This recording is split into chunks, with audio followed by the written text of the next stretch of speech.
everybody. So, quite a few people have sent me messages about how I should have been included in the debate that happened on October 26th. And I think I should have as well. But we need to take into consideration how they choose how people are going to be in the debate. The debate commission takes 500 voters and does a over the phone survey with them. Now, 500 voters out of the approximately 260,000 registered voters in this district only comes out to 0.2%. So when I only got 2% of the votes for those surveyed, it was 2% of just 0.2% of the voters. So does that skew it a little bit? Yes, it does, but that's how they do it. So based on the fact that they only surveyed 500 out of 260,000 people, it makes the chances for people that are not in the uniparty to be included in the debate. So, that being the case, what I've decided to do is I'm going to take the questions and I'm going to give you the answers here, and then that way you can see how I would have answered them if I had actually been there on the 26th. So, I guess we can go ahead and get started on that. Okay, let's debate.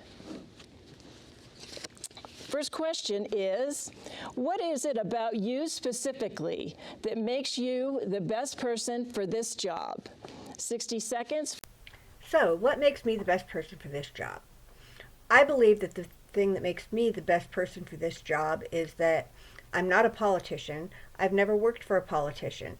I'm just a normal person like everyone else that is tired of what is going on in the federal government, and that we need someone that is a person just like us to go into Congress, someone that knows the Constitution, that knows what our government is supposed to be about, so that we can fix the problems that have been created by the two parties that have decided that they want to be in control of the government and no longer allow the people to be in control. The Constitution says in the very first 3 words, we the people of the United States. We are the government. We establish the Constitution, and we are the ones that are supposed to be carrying forth what needs to be done in this country, not two parties. And right now, with the two-party system that we have, the people no longer have a voice. And I want to give that voice back to the people. And I think that that is why I specifically would be the best person for you to pick to represent you in Congress. I stand on the Constitution. I do not vary. If it's not constitutional, I will not do it. And I will hold people to the Constitution while I am there.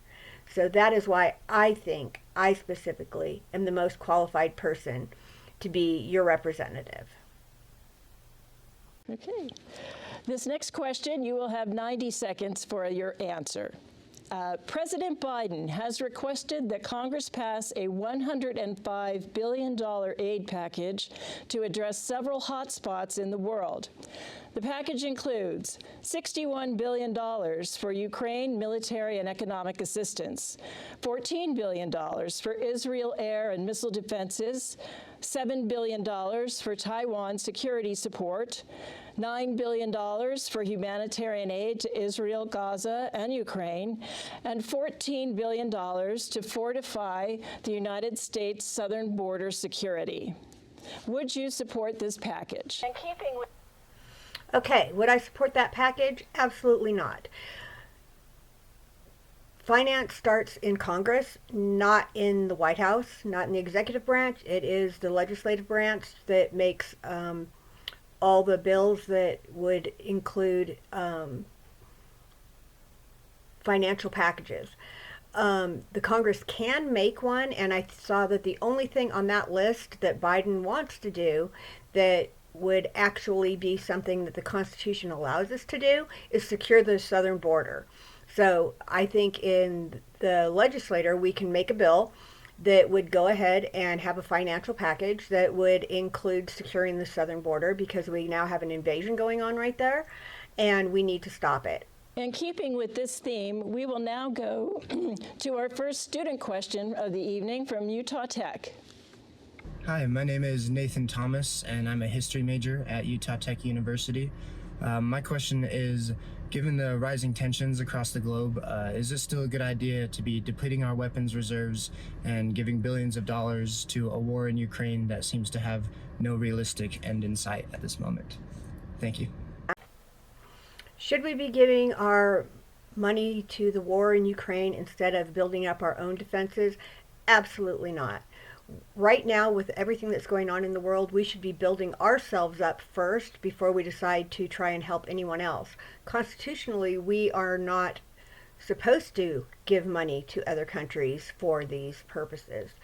But we do have the constitutional right and, I believe, obligation to make sure that we have everything that we need in case war comes knocking at our door.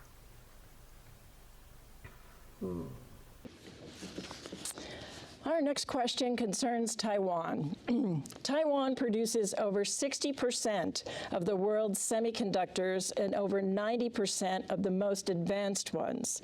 Some members of Congress are against further military aid to Ukraine and favor more funds to arm Taiwan, claiming that Chinese aggression towards Taiwan is a greater threat to the U.S. than Russia's aggression to Ukraine.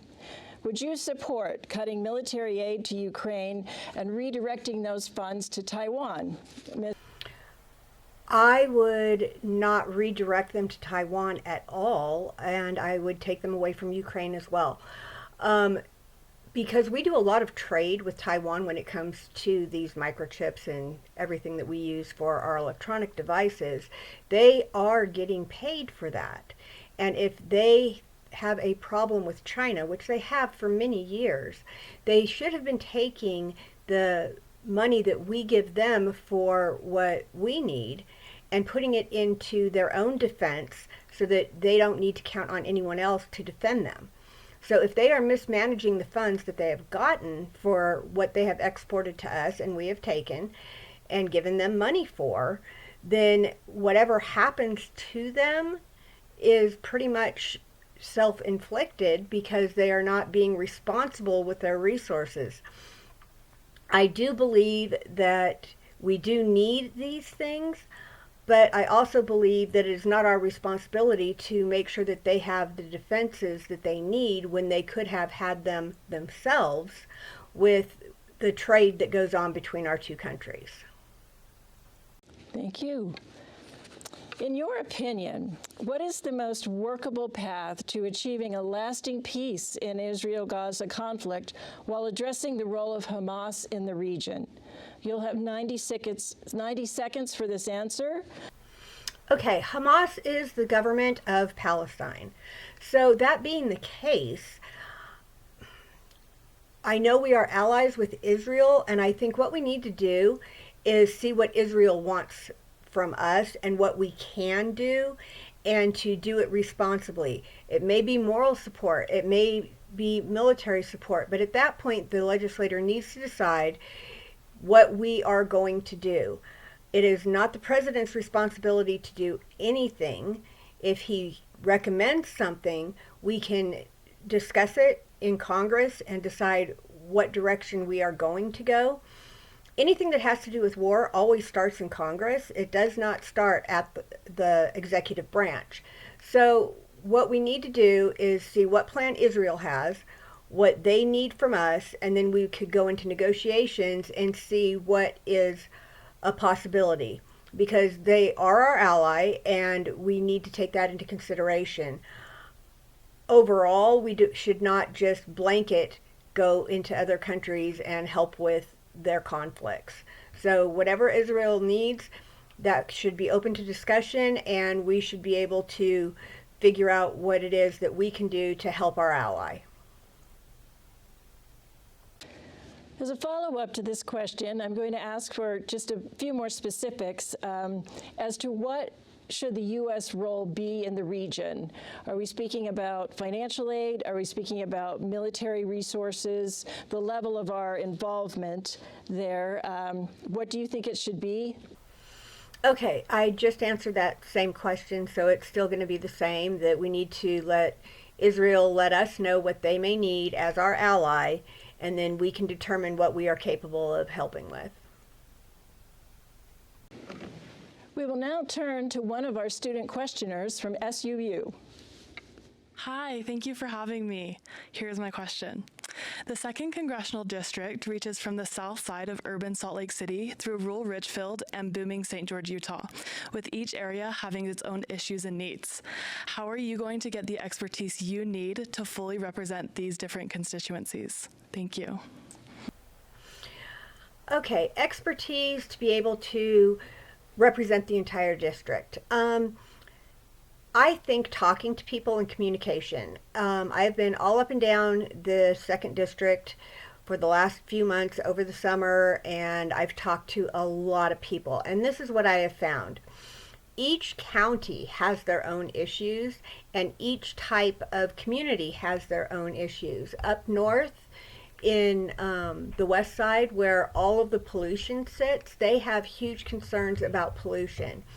Down in Iron and Washington County, we don't have those same concerns. In the rural areas, we have a whole different set of problems than they do up in the cities. St. George is becoming a huge city, bigger since I live in Enoch. St. George is kind of huge. So what I have done is I just talk to people. I listen to what they have to say and what their needs are. And by being able to communicate with them and listen to them, I think it's very important that they feel that they can come and talk to their representative. And my plan is, once I am elected, is to make special time so that everyone in my district will have an opportunity to come and talk to me personally. Something that I don't ever have that opportunity with the current representative that just resigned. So I think that it's really important that you go into it with your feet on the ground, being able to talk to people and hearing what they have to say and finding out what they think is the best solution for what their problems are in their own communities. So as far as expertise, I'm not an expert on the whole district, but I am a very open person that's willing to listen to you and have that conversation so that we can determine what is best for everyone. And if it's something that is very specific for the major cities up like Salt Lake area, and it doesn't have any effect on the St. George or Iron County or any of the rural areas, then something needs to be done at those specific areas. Nothing is blanket. You don't just go in and say, okay, this is what we're going to do, and have it cover everyone in the district when they have all very different needs. I've lived in the city growing up. I've lived in the country as an adult, and I love both areas. I prefer to live rurally because I don't like the city to live in, but I'm very familiar with a lot of the problems that cities face. And I'm totally willing to work with people so that we can resolve their problems as well as the rural problems, because we're all in this together. We will now turn to Max Roth of Fox 13. Great. Thank you so much, Mary, and thank both of you for this opportunity to ask a question. Our viewers have watched Congress go through weeks being paralyzed, unable to find a leader. Now, they ousted a leader because he compromised to keep the government running. They finally, after 3 failed attempts, found Mike Johnson to be the speaker. He faces a tough situation. What I want to hear from both of you is that, hypothetically, Mike Johnson for you, Ms. Malloy, and Ms. Reeby, be Hakeem Jeffries for you. They appoint you as the committee to get together and find practical solutions, compromise, to keep the government running. What are you willing to do to keep the government running that may go against what you think is best? What would I do to keep the country running that goes against what I think is best? Not much I can think of. If the budget cannot be brought down to where we have a very responsible budget for the country and it's done constitutionally, I'm not going to compromise on any of these bills that they put through that is not for the benefit of the people of this district. Higher taxes, a budget that is out of control only means higher taxes. And I'm not going to do that. We are in such a state of inflation right now. If I kept my budget at home like the federal government keeps their budget, I'd probably be in jail by now. And I think that what we need to do is just tighten our belts at the federal level and stop expecting the people that work hard for their money to give the government money to do what they want with it, not what we want, and then have inflation on top of it to where we can't even live because we have so many taxes to pay and everything is so expensive with the inflation that the government has caused that we are not having very happy, fun lives like we should. We are not getting the benefit of our labor, and I don't know that I would compromise to make sure that the government's still running if they can't be running it responsibly. Following up on this question, Republicans who voted to remove Kevin McCarthy as Speaker have said it was because he was seen as cutting a deal with Democrats to avoid a government shutdown. Is there a price to pay for reaching across the aisle? Okay, is there a price to pay for reaching across the aisle? There should be no aisles in Congress. We are not there to represent parties. We are there to represent people. And there should be no aisle between the people. So here's the problem. If you are willing to compromise so that you can keep more money coming into you and not be able to balance a budget, then you don't really need to be there. So I think that this whole reaching across the aisle is just something that the two parties use to have more control over us. There should be no aisle at all. We should all be there representing the people, not the parties, and not having to reach anywhere, because we should be united in what we're doing to represent the people of this country. Well, we're going to go in a little bit more detail at this point. If the House, the Senate, and the President do not agree on the funding level for the government by November 6th, the U.S. government will again face a shutdown. Would you vote for a bipartisan agreement with the House and the Senate for government funding, or would you vote for a government shutdown? I would vote for the shutdown. I think that the government needs to realize that we cannot compromise the people anymore. I think the best thing would be for them to shut down, because then they'd really have to come together and work to do the right thing. Because if they don't do the right thing, then their jobs and every other person that works for the government, they're not going to get paid. And maybe if they figure out that where the money comes from has to be decided on, and it has to be what the people need and not what the government wants to spend, then maybe that's the best action that can be taken. Let's get back to the questions. We have a recorded question from a student at Utah Tech. Hi, my name's Adeline Brotherson. I attend Utah Tech University and I'm studying psychology. As a senior, debating whether I should go straight to the workforce or go to grad school, the inflation, the high interest rates, high rent prices, and low paying salaries are pretty disheartening. I would just like to know what your thoughts and opinions are for us younger generation that are entering our big adult life, and what, if anything, Congress can do to help us out in this phase of our lives. Well, first of all, Congress cannot help college students out. Education of our population is not the responsibility of the federal government, because for the federal government to have money to pay for the people to go to school, they have to get it from taxpayers. So there's really nothing Congress can do to help.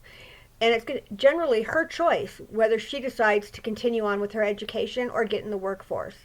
With inflation the way that it is right now, though, if she were to try and get student loans to continue her education, she would be paying back much more with the higher interest rates than if she went out, worked for a while, saved up, and then was able to continue college that way. I say this because I am an adult that has returned to college after being out for over 30 years because I made choices to raise my family. I do not expect anybody to pay for my college. I pay for my college. I take the classes that I can take, as many as I can afford per semester on a limited income, and I am able to continue my education. So she can do the same thing. My son, as a matter of fact, is working full time and paying for his college that he is not taking out loans for. You don't need to go into debt to be able to advance your education. So I would say go ahead and get a job, save up some money, and then continue your education later when you can afford it. Continuing on this topic, despite national numbers signaling a strong economy and a job market, many people do not feel that the economy is helping them. In Utah, milk costs $2.55 a gallon, eggs are $5.67 a dozen, and gas is $3.81 a gallon. Do you feel this economy is on the right track or the wrong track? Wow, I think the economy is on the wrong track. I have not bought milk or eggs in years because I milk a cow that my friend owns so that I get milk every week, and I have my own chickens, so I don't pay nearly that much for either of those things.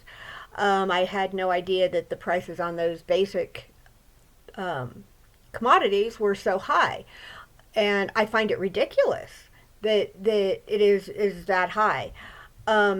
Gas is expensive. I know it's come down to she said 81 per gallon. I've been paying more than that as I've been traveling through Utah this summer, and I think it's ridiculous that we have such high gas prices.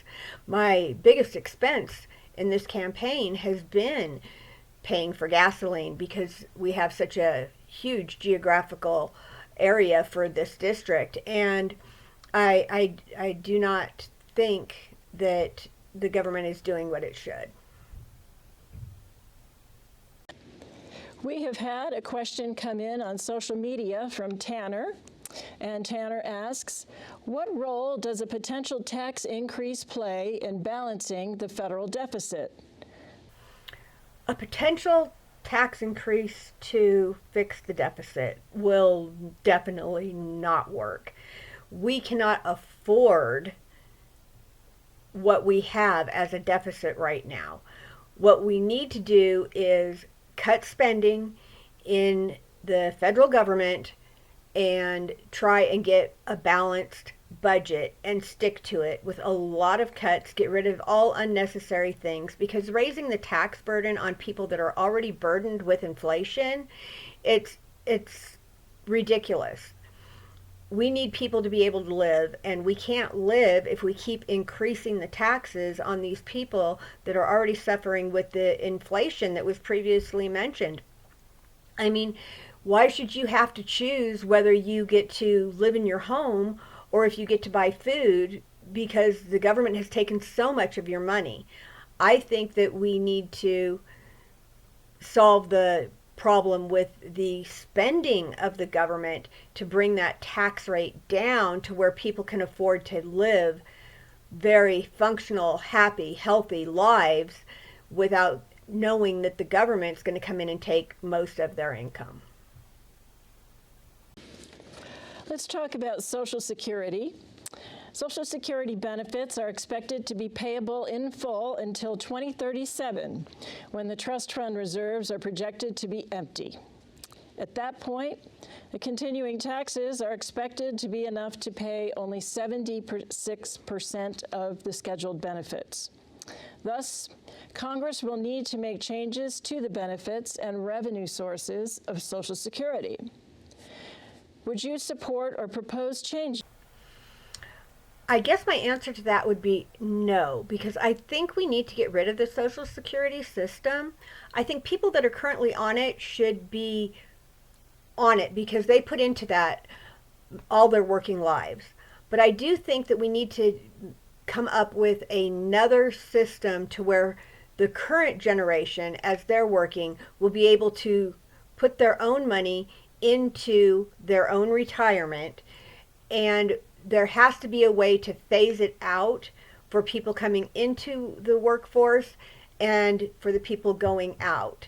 So as we phase into 14 years from now, I think that what we really need to do is redo it to where there is no Social Security. The government is not paying people for their retirements, and they're not stealing the money from the people so that they have to depend on the government for their retirements.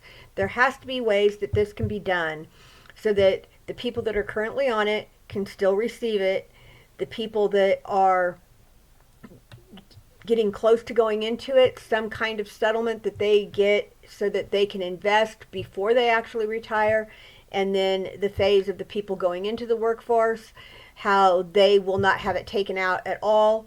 And I think that as we phase it out, then we won't have to worry about this problem in 14 years. And 14 years is not a long time to get this problem fixed. And if we don't start fixing it now, then it's going to become a major problem, because in the next 14 years, you're going to have more generations of people getting out of the workforce and retiring and expecting to get back what they paid in for Social Security.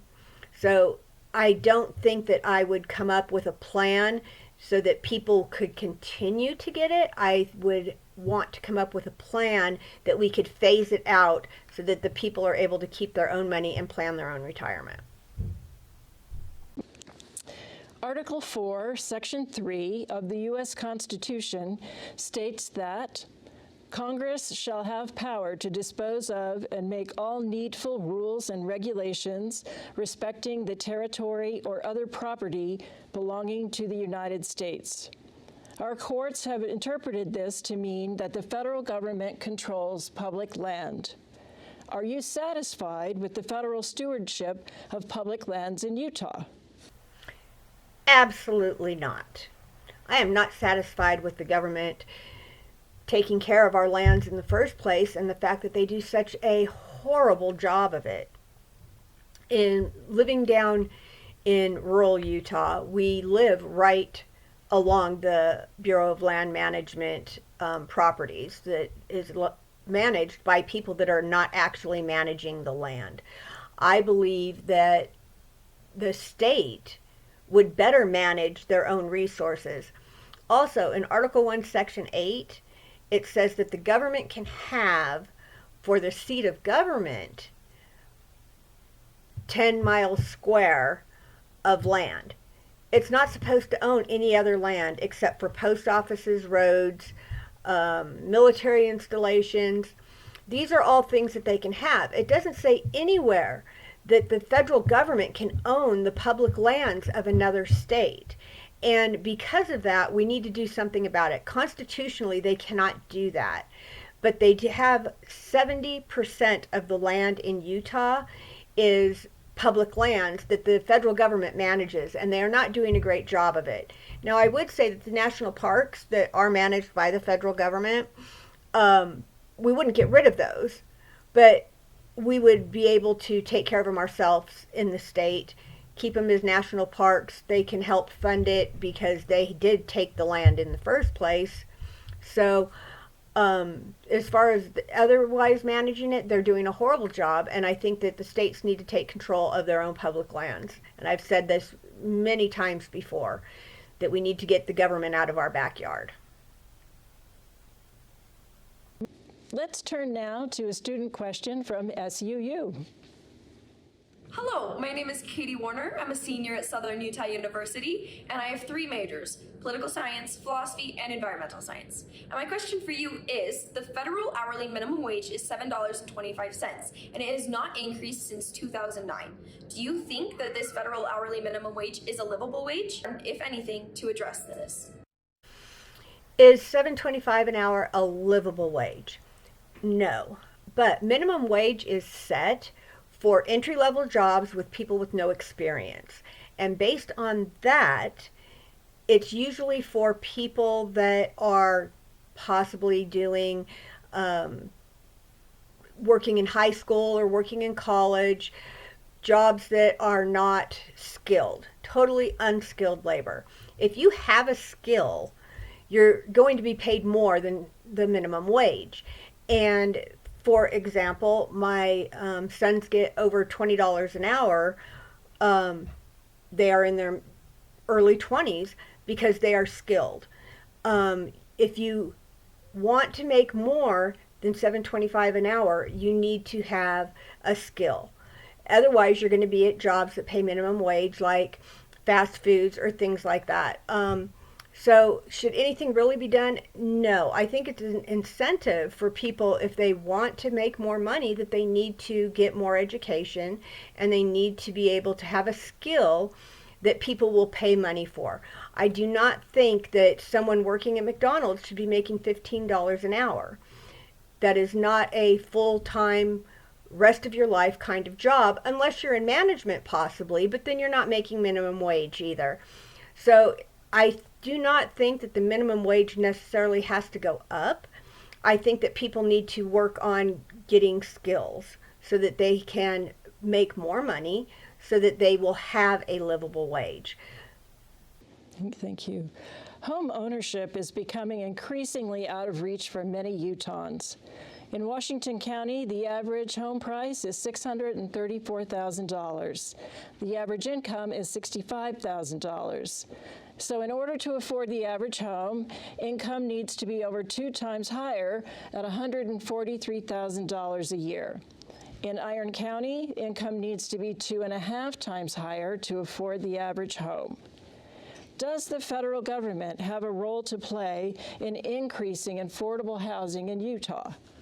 The federal government has no place in deciding on affordable housing for Utah at all. Affordable housing is basically how the market's going to work. I know in southern Utah, one of our biggest problems is with people not being able to afford housing is people that are from here and work here are not able to afford homes.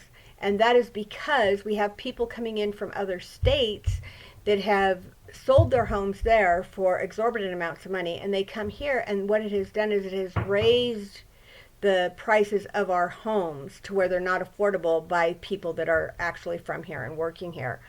So I think that if the market was able to adjust itself, that people would again be able to afford homes. I think we're in a bubble right now. At some point it's going to pop and houses will go back to being affordable. I know the home that I live in is worth 5 times what we paid for it when we bought it a little over 10 years ago. So there's no reason for it to have gone up this much. And the problem is, if I were to sell my home right now, I wouldn't be able to afford to get into another home because of this bubble that we're in. And it's not the government's place to decide on building or creating affordable housing in the state of Utah.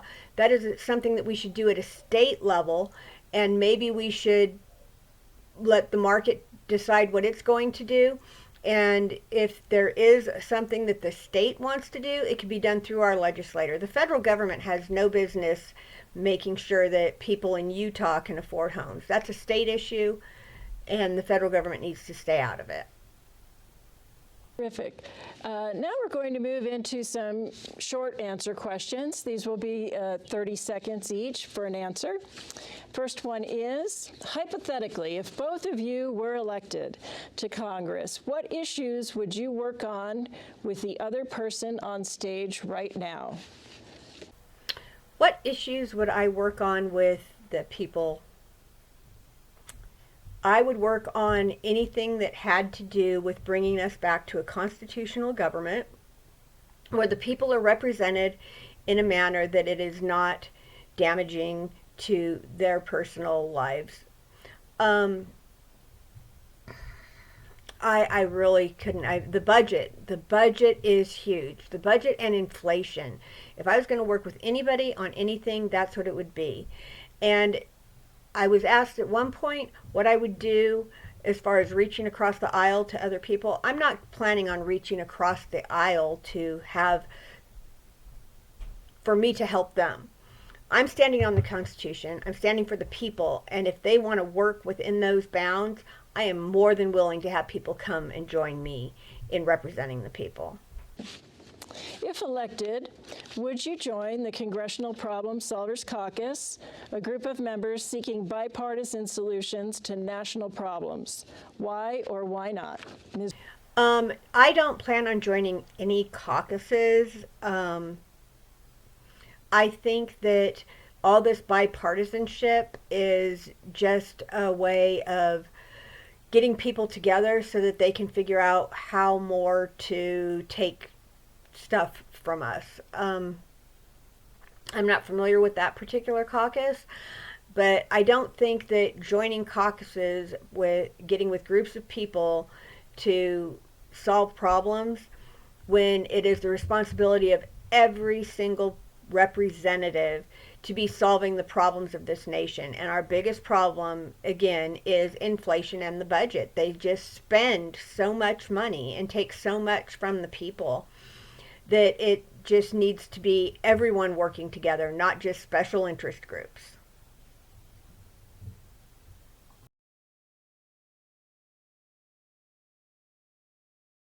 We have another question from social media. Val asks, what actionable plan would you propose to reverse the alarming decline of the Great Salt Lake? An actionable plan to reverse the decline of the Great Salt Lake is something that the state of Utah needs to do. It is within the boundaries of Utah. It is a state issue. The federal government has nothing to do with the Great Salt Lake. We need to take care of that in our legislature. We need to fix the problem because by bringing in the federal government, that gives them say in our state that we do not want them to have. I think that the people of Utah would rally together to help fix that problem if the federal government wasn't taking so much of the money from the state of Utah. If we went back to the original purpose of taxes, they were supposed to be from the bottom up, where the people paid the state and the state paid the federal government based on the population. So because of that, we would be giving the government money if they needed it, not giving each individual giving to the government and then them giving money back to us to fix our problems. If we were not giving all of our money to the federal government, we wouldn't have to ask them for our money back to fix our state problems. And I think that that is something that really needs to be fixed. And to do that, you have to get rid of the 16th Amendment and go back to the original taxes that were listed in the Constitution in Article 1, Section 2. So if we could do that, we could fix the problems that we are having in our state with the Great Salt Lake. We would have the money to do it, and we wouldn't have to go to the federal government to take care of it. And I think that would be a very actionable plan, is to get our money back where it belongs, and that's the state that we live in. Another 30-second question. Do you support term limits for members of Congress? And if so, how long would you be elected? Term limits, that's a good question. The Constitution doesn't anywhere specifically state that we should have term limits. Now, there have been laws made for the term limits of the president. Term limits need to be determined by the people. When we are elected as representatives, it is because you have hired us to do a job. And every 2 years, you get to decide if we're doing a good job or not. And if we're not doing a good job, then we should not be reelected, and that would be the limit of our term. So we should be able to stay as long as we are wanted. That being said, I believe that I would not want to be a permanent fixture in Congress, and I would go and I would do the job that you need me to do to help get things back in order, and then I would hope that in 3, maybe 4 terms maximum, that we would have someone else in this district stepping up to take my place so that we can have continuity of government and we don't have people that are in Congress their whole life. It's not supposed to be a lifetime job. You're supposed to go, do your job, and then say, okay, I've done what I need to do, and now someone else can step up and continue on. So I don't think that constitutionally we should have term limits, but I think the people should start firing people by not electing them when they're not doing their job.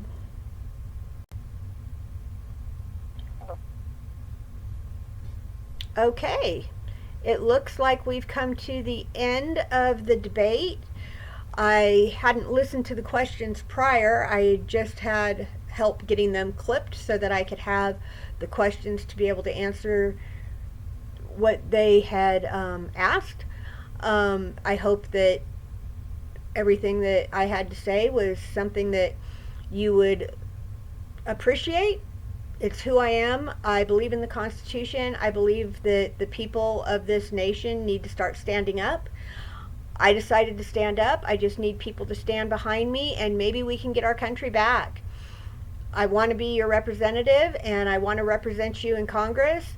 And when you elect me, I will do the best job possible and be available for you, because that's what I want in a representative, and that's what I want to give back to you.